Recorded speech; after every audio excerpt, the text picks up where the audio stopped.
शिव बाबा तेरा ज्ञान है निराला। मीठी मुरली तेरी है अमृत का प्याला।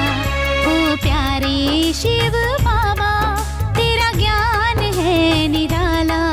मीठी मुरली तेरी है अमृत का प्याला। ओ प्यारे शिव बाबा।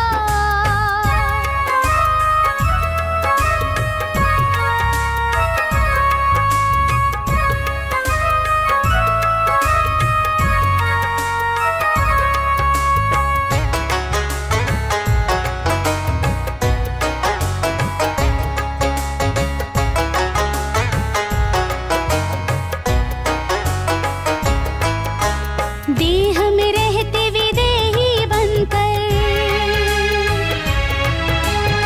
जीते जी मर जीवा बनकर।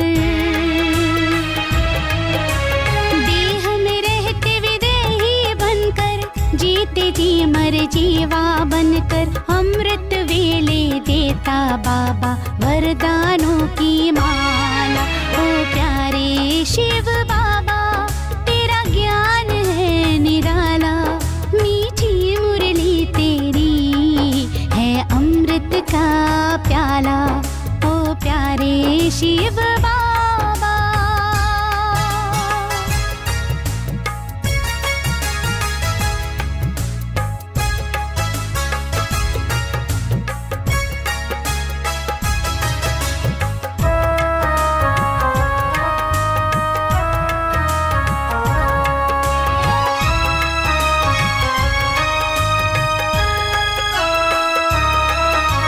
चेतन रूप का बोध कराया, गीता ज्ञान अनुभव में आया। चेतन रूप का बोध कराया, गीता ज्ञान अनुभव में आया। किस्मत सबकी बदल ही डाली, क्या से क्या कर डाला। ओ प्यारे शिव बाबा तेरा ज्ञान है निराला। मीठी मुरली तेरी है अमृत का प्याला। ओ प्यारे शिव बाबा।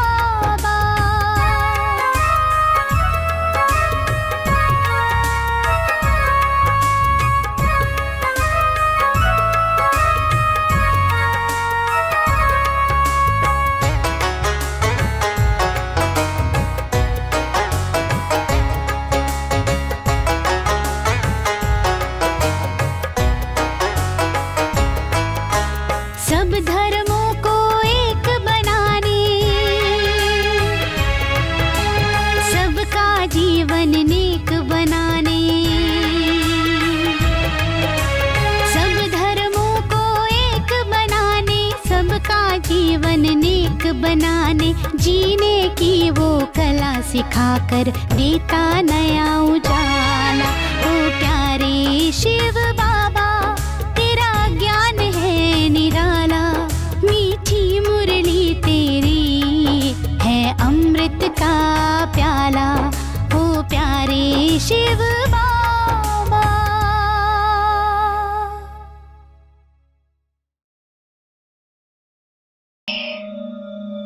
ये ड्रिल करो, मन की ड्रिल, शरीर की ड्रिल। तो शरीर की तंदुरुस्ती के लिए करते रहो।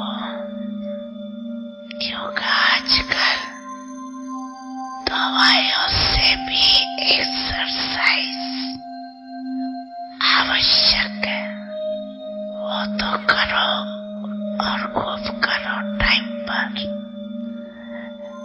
सेवा के टाइम एक्सरसाइज नहीं करते रहना, कि टाइम पर एक्सरसाइज करना अच्छा है, लेकिन साथ साथ मन की एक्सरसाइज बार बार करो। जब बाप समान बनना है तो एक है निराकार और दूसरा है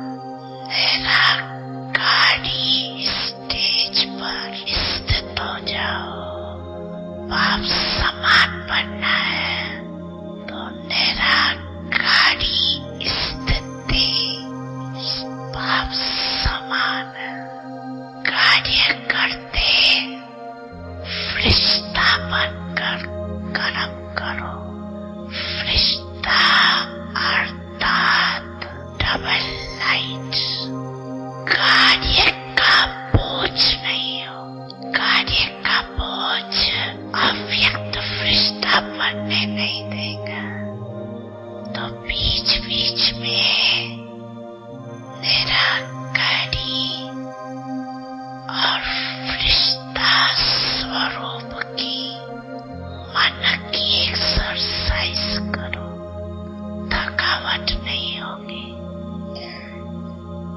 जैसे ब्रह्मा बाप को साकार रूप में देखा, डबल लाइट, सेवा का भी बोझ नहीं, अव्यक्त फरिश्ता रूप, तो सहजी आप समान बन जाए। आत्मा भी निराकार है और आत्मा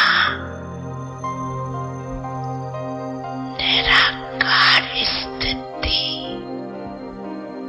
में स्थित होगी,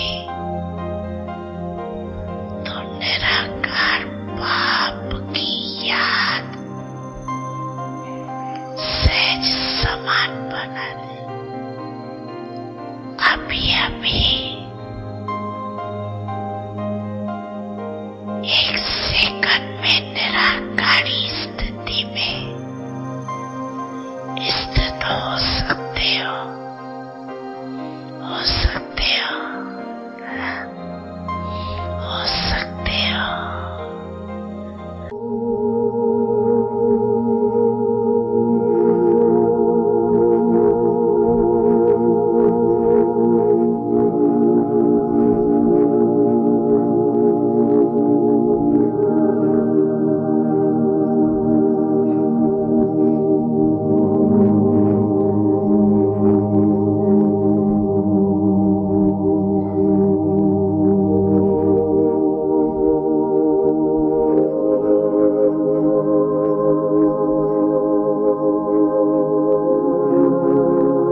आत्मज्ञान पाके हुए दूर देह भान से, सद्गुणों से कर दिया है श्रृंगार मेरा, सद्गुणों से कर दिया है श्रृंगार मेरा। धन्यवाद तेरा प्रभु, धन्यवाद तेरा, धन्यवाद तेरा प्रभु, धन्यवाद तेरा।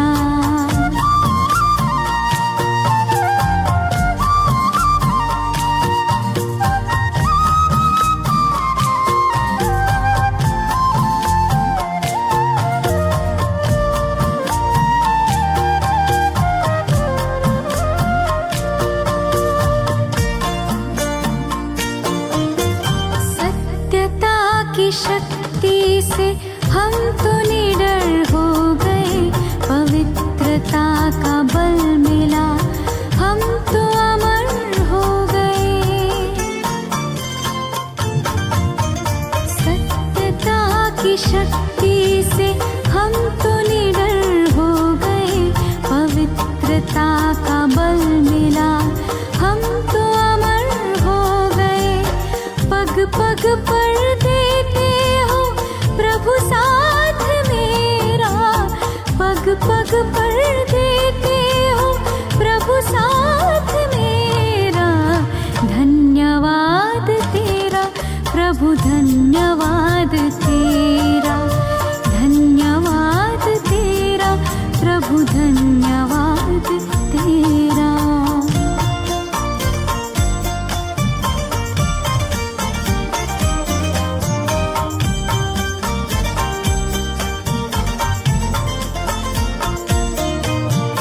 नीत मेरे तुमसे ही पाई प्रभु प्रीत है, तेरी उदारता का अधरों पे गीत है।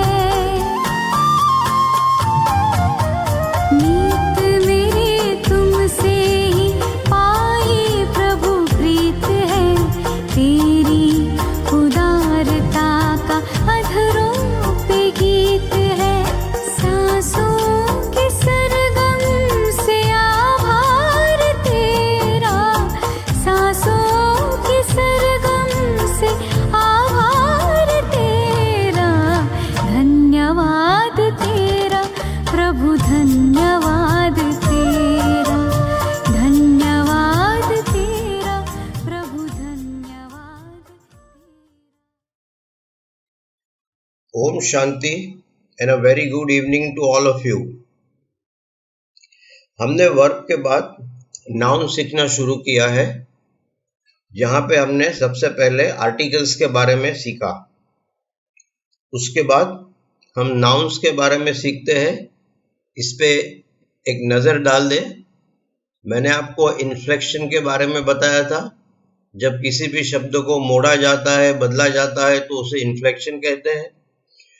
उसमें से अगर क्रियापद को मोड़ा जाता है तो उसे कॉन्जुगेशन कहते हैं, और क्रियापद के अलावा और किसी भी शब्द को मोड़ा जाए तो उसे डिक्लेंशन कहते हैं।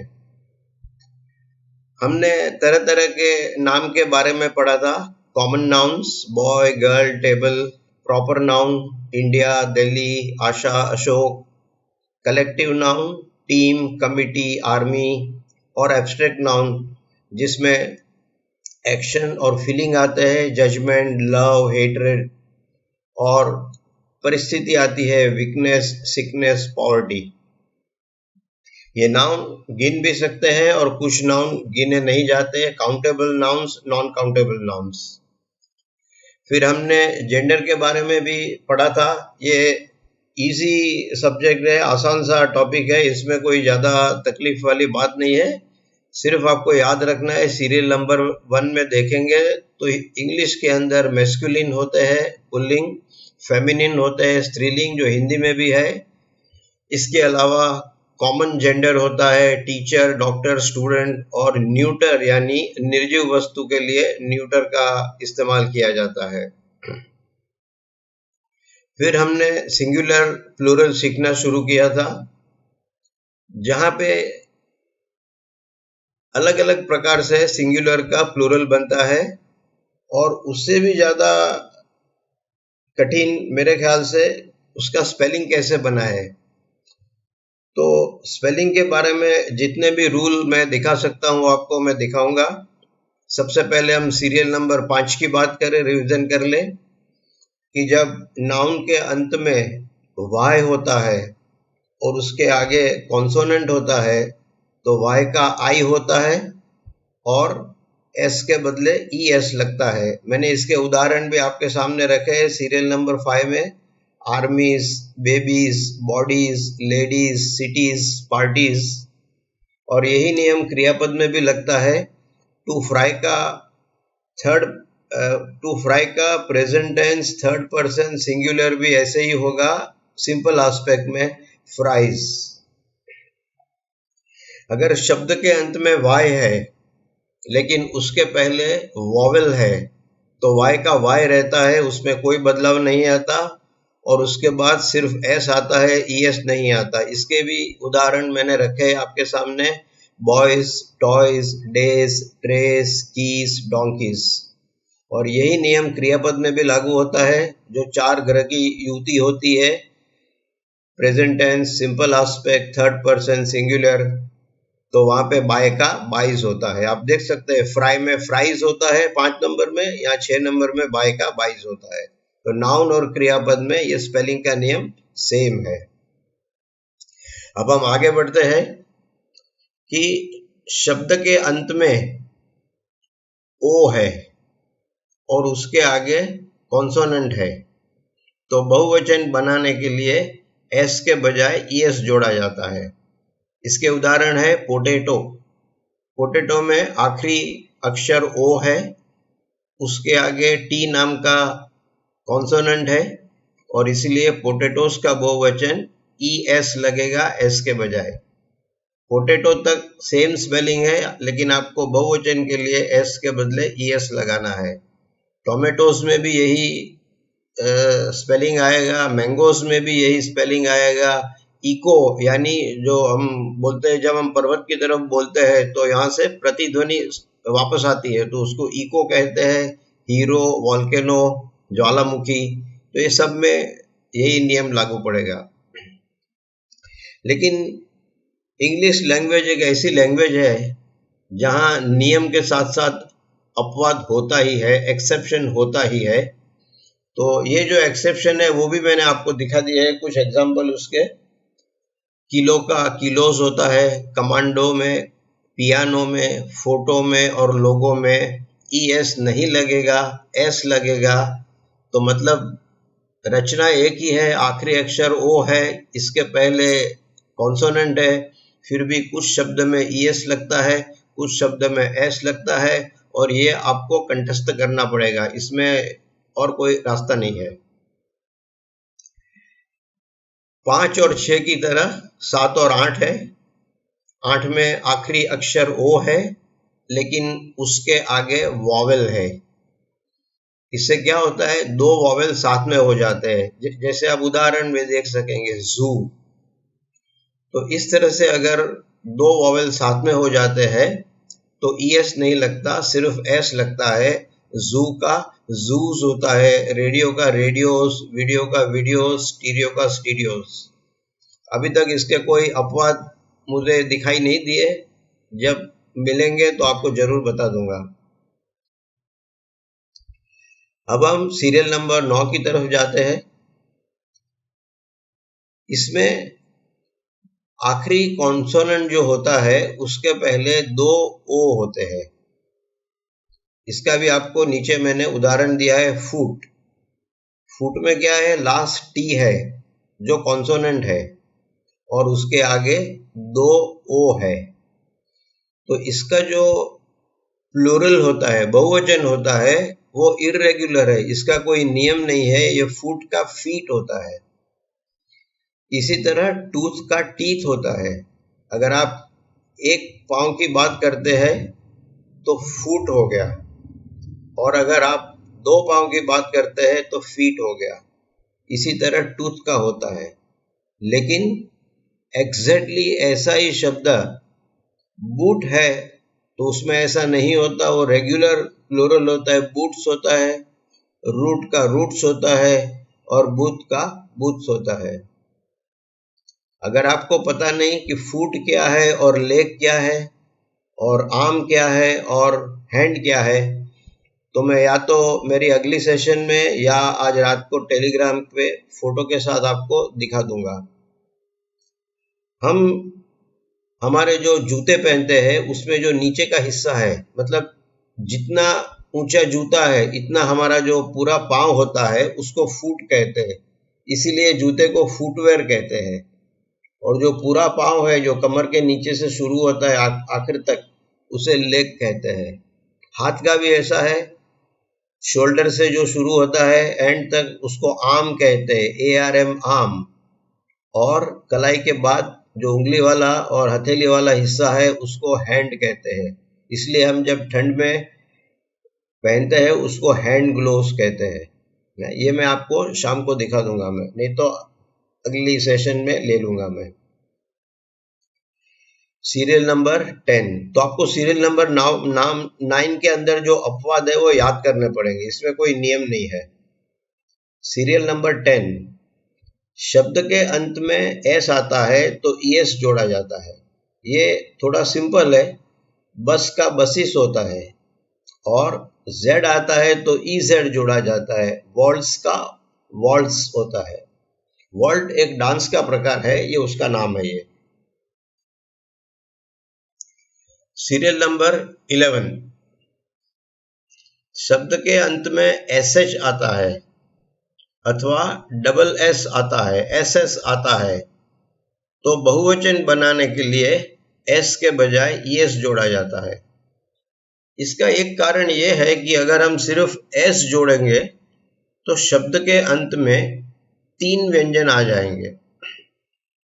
आप देखिए, पुश में अंत में 2 व्यंजन है, S और H, और फिर S आ गया तो 3 व्यंजन आएंगे।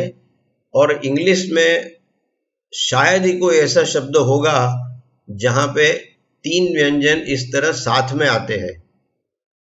हाँ, कोई शब्द दूसरी भाषा से लिया गया है तो उसमें आ सकता है, जैसे स्कूल। स्कूल एक जर्मन शब्द है, तो उसके अंदर स्कूल की शुरुआत में ही 3 व्यंजन साथ में आ जाते हैं। लेकिन इस नियम को तोड़ने के लिए कि 2 ही व्यंजन आएंगे, S के बदले ES लगेगा। आप नियम याद रखेंगे तो कम से कम SH और SS वाले शब्दों को याद रख सकेंगे।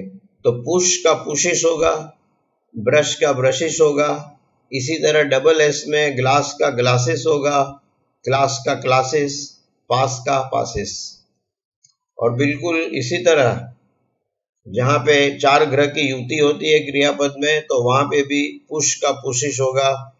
नाउन और क्रियापद में एक ही नियम रहता है, यहां पर भी। अब हम जाते हैं सीरियल नंबर 12 में।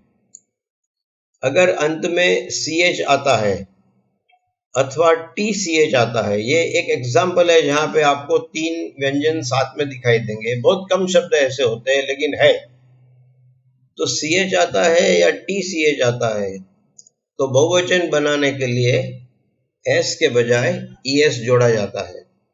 जैसे ब्रांच, तो उसका ब्रांचेस, कैच, कैचिस, तो इस तरह से ES जोड़ा जाता है। ये अपने आप में एक कम दिखाई देने वाले शब्द है जहां पे 3 व्यंजन साथ में आते हैं। अगर सीरियल नंबर 13, अगर शब्द के अंत में X आता है तो बहुवचन बनाने के लिए S के बजाय ES लगाया जाता है। बॉक्स का बॉक्सेस होता है, टैक्स का टैक्सेस होता है। लेकिन एक बड़ा विचित्र बहुवचन है ऑक्स का। ऑक्स यानी बलद, उसका बहुवचन होता है ऑक्सन। ये बिल्कुल इर्रेगुलर प्लूरल है और आपको कंटेस्ट करना पड़ेगा। सीरियल नंबर 14, कोई भी प्रवाही नाउन है, लिक्विड, तो उसका बहुवचन कभी नहीं होता। ये बिल्कुल कॉमन सेंस का सवाल है, हम दूध, पानी वगैरह का बहुवचन नहीं कर सकते। Serial number 15। इसी तरह एक्सट्रैक्ट नाउन, भाववाचक नाम, जो चीज हम हथेली पे रख के दिखा भी नहीं सकते, तो इनका भी बहुवचन नहीं होता। प्रेम, धिक्कार, बीमारी, कमजोरी, ये सब का बहुवचन नहीं होता। Serial number 16। जिन चीज को गिनने में असाधारण कठिनता होती है उसका भी बहुवचन नहीं होता। Hair, grass, rice, wheat, fish. ये भी कॉमन सेंस का, सामान्य ज्ञान का प्रश्न है। ऐसे शब्दों का बहुवचन नहीं होता है। अब ये थोड़ा विचित्र नियम है सीरियल नंबर 17 में, इसलिए मैंने आपके लिए स्लाइड बनाई है कि जब शब्द के अंत में एफ आता है और अगर उसका बहुवचन करना है तो वो नियम काफी विचित्र है। इसमें एफ का वी किया जाता है। फिर से एक बार सुनिए, किसी भी नाउन के अंत में एफ आता है और उसका बहुवचन करना है तो एफ का वी किया जाता है। और कुछ शब्द ऐसे भी है कि एफ अंत में आने के बजाय सेकंड लास्ट स्थान पे आता है, आखिरी से अगले वाले स्थान पे आता है, फिर भी उसका वी किया जाता है। इसके सारे उदाहरण मैंने आपके सामने रख दिए हैं क्योंकि ये बड़ा अजीब नियम है। देखिए, हम एक एक ले लेते हैं साथ में। थीफ यानी चोर, थीव्स हो जाएगा, एफ का वी हो गया और उसके बाद ई एस लगता है। शेल्फ जो हमारे कबाड़ में होती है, हॉरिजॉन्टल शेल्फ, उसका शेल्व्स हो जाएगा। Life, lives, half, house, knife, knives, hoof, घोड़े के पांव के नीचे जो नाल होती है उसको हूफ कहते हैं, तो हूफ का हो जाएगा hooves. Wolf, wolves, wife, wives, scarf, scarves, leaf, पेड़ का पन्ना, लीफ, लीव्स, लोफ, लोफ यानी रोटी, जो थिक रोटी होती है उसको लोफ कहते हैं। ब्रेड का भी जो टुकड़ा ऐसा होता है, या अभी जो स्लाइस ब्रेड मिलती है वो नहीं, लेकिन जो पुराना पाव हम बोलते हैं तो उसको भी लोफ कहा जाता है, लोव्स। लेकिन ये नियम के भी अपवाद है और वो भी आपको याद रखने पड़ेंगे। रूफ, रूफ का रूफ्स होता है, एफ ही रहता है और एस भी नहीं लगता, सिर्फ एस लगता है। Proof, proofs, chief, chiefs, handkerchief, handkerchiefs, safe, safes. Handkerchief में स्पेलिंग एरर है, पहला एफ के बदले के होना चाहिए। तो ये अपवाद है जिसमें एफ का वी नहीं होता है। ये स्लाइड महत्व की है क्योंकि ऐसे शब्द आएंगे तो जो बिगिनर्स है इंग्लिश सीखने में उनको काफी तकलीफ आ सकती है कि एफ का वी कैसे हो सकता है। हमने अब तक नाउन के बारे में 4 चीजें देखी। पहली चीज जो सीखी वो आर्टिकल्स। फिर हमने विविध प्रकार के नाम के बारे में पढ़ा, common noun, proper noun, abstract noun वगैरह। फिर हमने जेंडर, स्त्रीलिंग पुल्लिंग के बारे में पढ़ा और फिर हमने एक वचन बहुवचन के बारे में पढ़ा। अपने आप में नाउन एक काफी बड़ा विषय है। इसका कारण यह है कि वर्ब की तरह नाउन का बहुत ही बड़ा योगदान होता है, क्योंकि क्रियापद में जो क्रिया है उसको करने वाला नाउन ही होता है। कर्ता हमेशा नाउन होता है, कर्ता कभी भी और कुछ शब्द नहीं हो सकता। और क्रिया कोई भी वाक्य में कम से कम 2 शब्द होते हैं, एक कर्ता होता है, एक क्रियापद होता है। इसलिए क्रियापद और कर्ता से मैंने सिखाना शुरू किया है। इसी से वाक्य की रचना होती है और वाक्य धीरे धीरे दूसरे शब्दों से समृद्ध बनता है। नाउन से जुड़ा ये आखिरी टॉपिक है, केस। आपने कभी शायद ये शब्द सुना नहीं होगा कि ग्रामर में केस नाम का कोई चीज आती है। लेकिन मैं बताऊं आपको, हिंदी में आप हर रोज इसका इस्तेमाल करते हैं। इसका संबंध हिंदी ग्रामर का जहां तक संबंध है, थोड़ा विभक्ति जैसा रोल होता है और स्थान के हिसाब से शब्द में चेंजेस आते हैं, बदलाव आते हैं। ये हिंदी में हम हर रोज करते हैं। जहां प्रॉपर नाउन का इस्तेमाल होता है अथवा कॉमन नाउन का इस्तेमाल होता है, वहां ऐसा कोई बदलाव नहीं आता। जैसे अशोक महेश को सिखाता है, अशोक करता है, सिखाता है क्रियापद है और महेश कर्म है। अब आप इसको उल्टा कर दो, महेश अशोक को सिखाता है, तो यहाँ पहले कर्ता में भी अशोक था, दूसरे वाक्य में कर्म में भी अशोक है। पहले वाक्य में कर्म में महेश था, दूसरे वाक्य में कर्ता में भी महेश है। तो प्रॉपर नाउन में और कॉमन नाउन में कोई फर्क नहीं आता। फर्क आता है सर्वनाम में, प्रोनाउन, जो अभी हमने सीखे नहीं, मैं सिखाऊंगा आपको वो भी इसके बाद।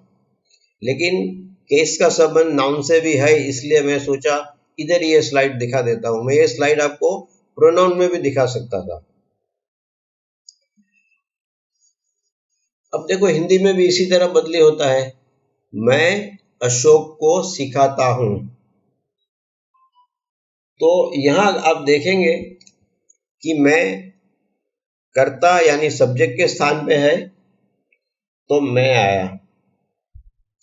अब जब ये मैं कर्म में चला जाएगा, मैं अशोक को सिखाता हूं, अभी इसको उल्टा कर देते हैं, अशोक मुझे सिखाता है। देखो मैं का मुझे हो गया।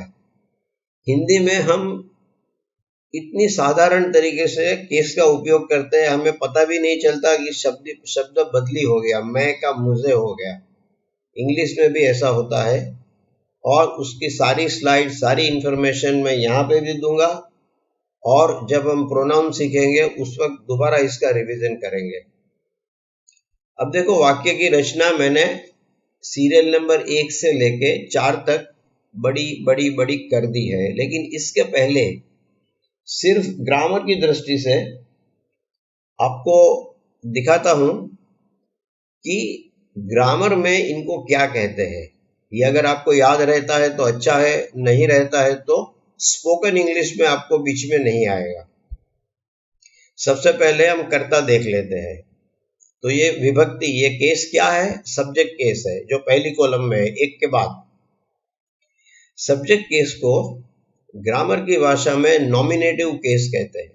ये सिर्फ आपको दिखाने के लिए मैंने कहा है। अगर याद रखते हो अच्छी बात है, नहीं रहता है तो कोई बात नहीं। स्पोकन इंग्लिश में ये बिल्कुल बीच में नहीं आएगा। लेकिन अगर आपको आपका ग्रामर पक्का करना है तो कम से कम आपको पता होना चाहिए कि ग्रामर में इसको सब्जेक्ट केस नहीं कहते हैं, इसको नॉमिनेटिव केस कहते हैं। जहां तक क्रियापद का सवाल है, इसका कोई केस नहीं होता, क्योंकि मैंने बताया कि हम अब नाउन सीख रहे हैं। तो जब हम नाउन सीखते हैं तो क्रियापद का वहां होना जरूरी नहीं है, क्रियापद वहां हो ही नहीं सकता। इसलिए मैंने रेड फॉन्ट में लाल अक्षर में सारे क्रियापद दिखाए हैं। ये नाउन में नहीं आ सकते। सब्जेक्ट यानी कर्ता के बाद ऑब्जेक्ट आता है कर्म, तो वहां पे भी केस आएगा और कर्म वाले केस को एक्यूजेटिव केस कहते हैं। ऑब्जेक्ट केस को एक्यूजेटिव केस कहते हैं। फिर कुछ क्रियापद ऐसे होते हैं जिनके 2 कर्म होते हैं, जो सीरियल नंबर 3 में मैंने लिखा है। तो उसमें 2 कर्म आते हैं। तो जो कर्म क्रियापद को व्हाट, क्या शब्द पूछने से मिलता है, वो मेन ऑब्जेक्ट है, प्रधान कर्म है वो। और जो जवाब हमें किसको, टू हुम पूछने से मिलता है, वो गौण कर्म है। गौण कर्म को इंग्लिश में वैसे तो आप ऑब्जेक्ट केस ही कहते हैं, इंग्लिश में प्रधान कर्म को डायरेक्ट ऑब्जेक्ट कहते हैं, गौण कर्म को इनडायरेक्ट ऑब्जेक्ट कहते हैं और ग्रामर की भाषा में गौण कर्म को डेटिव केस कहते हैं। तो वाक्य के अंदर ये 3 मुख्य केस वाक्य रचना में बार बार आते रहते हैं। नॉमिनेटिव केस, एक्यूजेटिव केस और डेटिव केस। इसके अलावा और एक चीज होती है, वो है एपोस्ट्रोफी एस, जिसके बारे में कल टेलीग्राम पे मैंने एक स्लाइड रखी, शायद आपने देखी होगी। है जब हम पोजीशन दिखाना चाहते हैं, मेरी घड़ी, मेरा टेबल, मेरी किताब, मेरी पेन, और उसके आगे नाम लगता है, प्रॉपर नाउन लगता है, जीवित व्यक्ति का नाम लगता है, तो एपोस्ट्रोफी एस हम यूज कर सकते हैं। जैसे मैंने एग्जांपल में सीरियल नंबर 4 में एंड में दिखाया है किरन्स बुक, तो इसको पॉजेसिव केस कहते हैं, ग्रामर की भाषा में जेनेटिव केस कहते हैं। और एपोस्ट्रोफी एस प्रोनाउन में नहीं लगता। मैं माइस बुक नहीं बोल सकता, मैं माय बुक बोलता हूँ। ये सिर्फ और सिर्फ सजीव व्यक्ति के नाम के साथ लगता है, किरन्स बुक, किरण की किताब। लेकिन अगर आप ये कहना चाहते हैं कि दरवाजे का हैंडल, तो दरवाजा निर्जीव है, आप डोर्स हैंडल नहीं बोल सकते। निर्जीव, कोई भी निर्जीव चीज के साथ और प्रोनाउन के साथ एपोस्ट्रोफी एस नहीं आता है। मैं इसकी सेपरेट स्लाइड आपको बताऊंगा बाद में दिखा के, लिख के। आज ऐसे ही आपको बता रहा हूं जब हम इस टॉपिक पे है तो। और किरन्स बुक को आप बुक ऑफ किरण उल्टा करके भी लिख सकते हैं, जो भी मैंने आपको लिख के दिया है वहां पे। तो ये केस है। फिर से देख लो, सब्जेक्ट केस मैं, ऑब्जेक्ट केस में मुझे, गाउन ऑब्जेक्ट में भी मुझे आ सकता है, और पॉजेसिव केस में मेरा। अब आप कहेंगे कि इंग्लिश कठिन भाषा है, हिंदी आसान है। ऐसा नहीं है। अब आप हिंदी की तकलीफ देखो, जो बाहर का आदमी हिंदी सीखता है, इसकी तकलीफ देखो आप। अगर मुझे कहना है कि ये मेरा बेटा है, तो मेरा बेटा। अगर अब मैं बेटी की बात करता हूं तो मेरा का मेरी हो जाता है, मेरी बेटी। अगर मेरे 3 बेटे हैं तो मेरे हो गए मेरा का। तो देखो, मेरा बेटा, मेरी बेटी, मेरे बेटे। हिंदी में इसको भी इन्फ्लेक्ट किया जाता है, डिक्लाइन किया जाता है। इंग्लिश में नहीं होता। इंग्लिश इजी है, my son, my daughter, my sons. तो कुछ कुछ जगह पे इंग्लिश आसान भी है कि जहां पे एडजेक्टिव जैसे शब्द है उसको इन्फ्लेक्ट नहीं किया जाता है। हिंदी में एडजेक्टिव को भी बदला जाता है, इन्फ्लेक्ट किया जाता है। दूसरा एग्जांपल देखिए, छोटा बच्चा, छोटी बच्ची। इंग्लिश में दोनों के लिए small boy, small girl. Small को इन्फ्लेक्ट नहीं किया जाता, हिंदी में किया जाता है, छोटा बच्चा, छोटी बच्ची। ये हम डिटेल में और किसी दिन सीखेंगे इसके बारे में। जब मैं इस टॉपिक पे हूं तो एक छोटी और एक बात बता दूं कि जब मैंने इंग्लिश सिखाना शुरू किया वर्ब से लेके, तो स्वाभाविक है कि जैसे एक बिल्डिंग बनने की शुरुआत उसके फाउंडेशन से, नींव से होती है, इसी तरह मैंने बेसिक इंग्लिश से शुरुआत की है। और जो भी विषय मैंने लिया उसमें मैंने वही बात आपसे कही है जो बेसिक इंग्लिश में आती है। लेकिन जैसे जैसे हम आगे बढ़ेंगे तो हो सकता है मैं आपको और बात बताऊं जो मेरी अगली स्लाइड से थोड़ी अलग हो, क्योंकि मैं सारे लेवल्स का इंग्लिश आपको पहली, दूसरी, तीसरी सेशन में नहीं दिखा सकता। आपको भी भारी पड़ेगा, मुझे भी समझाना भारी पड़ेगा। तो हम पहले बेसिक इंग्लिश कर लेते हैं, फिर धीरे धीरे जो बाकी की चीज है वो सीखेंगे। और हो सकता है हम उस वक्त वापस बेसिक इंग्लिश पे जाएंगे और मैं दिखाऊंगा कि मैंने ये कहा था लेकिन इसमें यह भी हो सकता है। तो ये है केस, ये मुश्किल नहीं है, ये मैं और मुझे है और कुछ नहीं। आप देख लीजिए, इसलिए मैंने सारी स्लाइड हिंदी में बनाई है, इंग्लिश में नहीं बनाई। सब्जेक्ट में इंग्लिश में आई आता है और ऑब्जेक्ट में इंग्लिश में मी आता है। I teach Ashok, Ashok teaches me, I का मी हो जाता है। यहां भी मैं का मुझे हो जाता है। सिंपल। कोई मुश्किल नहीं है, आपको सिर्फ शब्द याद रखने हैं। ये चीज जो मैंने यहाँ जो हिंदी में दिखाया, अब मैं आपको इंग्लिश में दिखा रहा हूं। सब्जेक्ट केस में मैंने सारे प्रोनाउंस ले लिए। सीरियल नंबर 1 में आई और उसका बहुवचन वी है। सीरियल नंबर 2 में सेकंड पर्सन यू है। और सीरियल नंबर 3 में third person he, she, it एकवचन में और बहुवचन में दे है। हेल्प और गिव दो क्रियापद लिए हैं। हेल्प में एक ही कर्म आता है और गिव में दो कर्म आते हैं। तो हेल्प में क्या आएगा, देखो मैं पूरा सेंटेंस आप ब्लू लाइन पे देखते जाओ क्योंकि हेल्प ब्लू कलर में है। I help you, I help me तो नहीं आएगा, मैं अपने आप को कैसे हेल्प करूंगा। हाँ, तो आपको जब सब्जेक्ट सीरियल नंबर 1 में है तो ऑब्जेक्ट 2 या 3 में से आएगा। आई हेल्प यू अथवा I help him.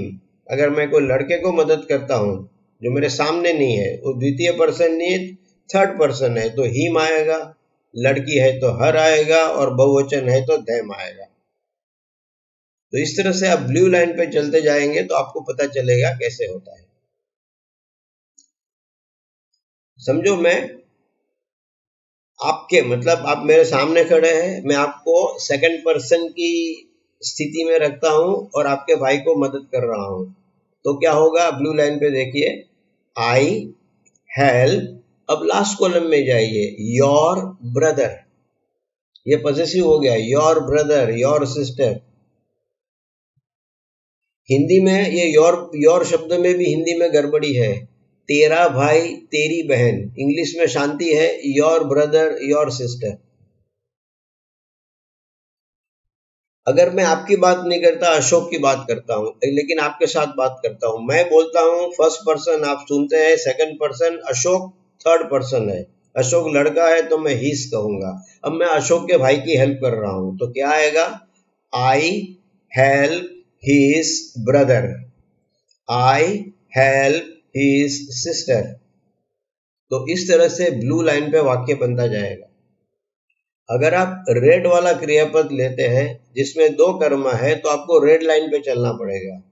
I give, give को पूछो व्हाट, आप क्या दे रहे हो, जवाब मिलता है अ बुक, जो मैंने रेड फॉन्ट पे ऊपर लिखा है, आई गिव अ बुक। किसको, आपको, टू यू। किसको, अशोक को, टू हिम। किसको, मीना को, टू हर। तो आप इस तरह से आपका वाक्य चलेगा, I give a book to you, I give a book to her, to him, to them. ये डेटिव केस है। तो इस तरह से इंग्लिश में केस है। ये थोड़ा याद रखने में आपको मुश्किल हो सकता है, लेकिन हम बार बार इसकी प्रैक्टिस करेंगे और जब मैं टेस्ट पेपर लूंगा तो भी इसको मैं इंक्लूड कर लूंगा, शामिल कर लूंगा।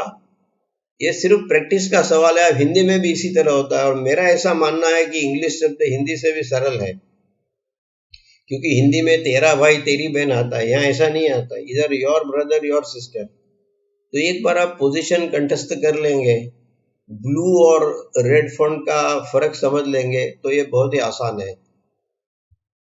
अब हम आज के टेस्ट पेपर पे आते हैं।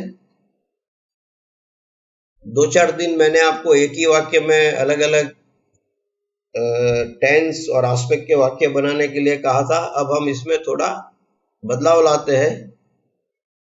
जो शुरू के शब्द है मैं आपको समझा दूं, टू ड्रिंक यानी पीना। मैंने आपको बताया था, दोबारा रिपीट करता हूं, फिर बार बार रिपीट नहीं करूंगा। ड्रिंक के बाद जो पहला शब्द आएगा वो भूतकाल होगा, ड्रैंक, और दूसरा शब्द आएगा वो भूत कृदंत होगा, ड्रंक। कर्ता कौन है, सब्जेक्ट क्या है, मेरा लड़का। ऑब्जेक्ट क्या है, दूध। और हर रोज सुबह, एवरी मॉर्निंग।